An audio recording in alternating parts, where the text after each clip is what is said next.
মুহতারাম হাজরিন, আমি একটা হাদিস পাঠ করেছি। এই হাদিস সুনানে আবু দাউদে বর্ণিত হয়েছে। নবী করিম সাল্লাল্লাহু আলাইহি ওয়াসাল্লাম বলেছেন, তিন শ্রেণীর মানুষকে যদি কেউ সম্মান করে, ইজ্জত করে, তো এটি স্বয়ং আল্লাহ রাব্বুল আলামিনকে ইজ্জত করার সমান। আল্লাহ রাব্বুল আলামিনকে ইজ্জত করা, আল্লাহ রাব্বুল আলামিনকে সম্মান করা, এরই অংশ হবে আল্লাহর সম্মাননার, আল্লাহর ইজ্জত প্রদান, আল্লাহকে সম্মান করার অংশ হবে, তার অন্তর্ভুক্ত হবে যদি তিন শ্রেণীর মানুষকে মানুষ সম্মান করে। সেই তিন শ্রেণীর মানুষ আমাদের সমাজে তন্মধ্য থেকে প্রথম দুই শ্রেণীর মানুষ বড় বেশি অবহেলিত।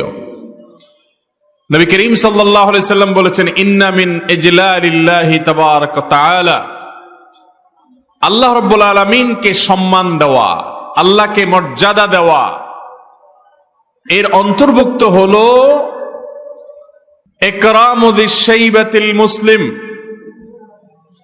যে মানুষগুলো ইসলামের উপরে থেকে বার্ধক্যে পৌঁছে গেছেন,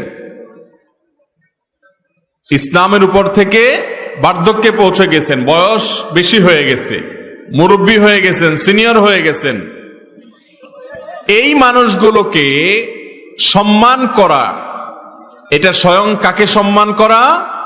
আল্লাহকে সম্মান করা।